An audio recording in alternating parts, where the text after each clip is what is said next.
सभी के प्रणाम करतनी। हम अमृता आज रउरा लोग के समक्ष प्रस्तुत बानी सुभाष यादव जी के एगो बहुत ही सुंदर रचना लेके। ये रचना हम मातृशक्ति माई लोग के समर्पित करतनी।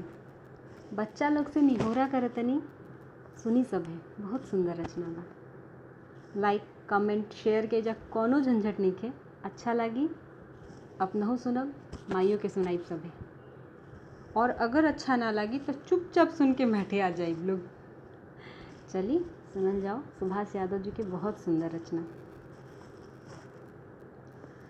जग में माई बिना के हुए, जग में माई बिना के हुए, सहाई ना हुई केहू कतनो दुलारी, बाकी माई ना हुई केहू कतनो दुलारी, बाकी माई ना हुई। जग में माई बिना के हुए,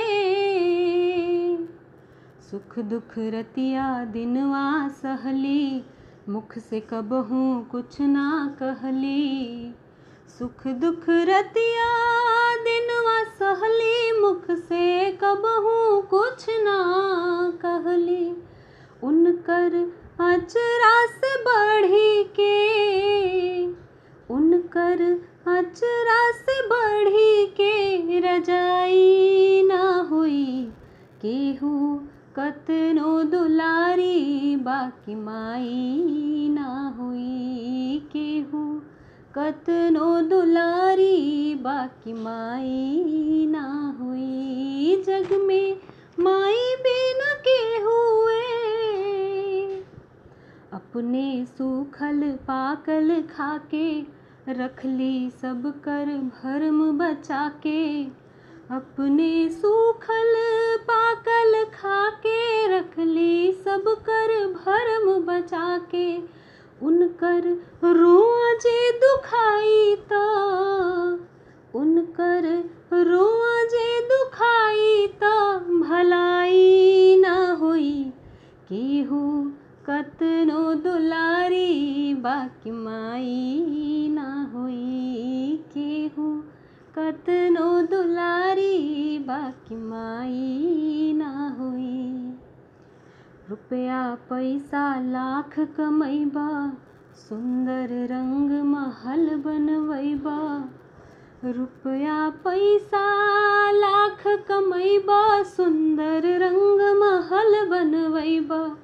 उनकर सेवा से तो बढ़ी के, उनकर सेवा से तो बढ़ी के, कमाई ना हुई केहू कतनो दुलारी, बाकी माई ना हुई केहू कतनो दुलारी, बाकी माई ना हुई। माई आखिर माई होली, अमृत जैसन जेकर बोली। माई आखिर माई होली, अमृत जैसन जेकर बोली।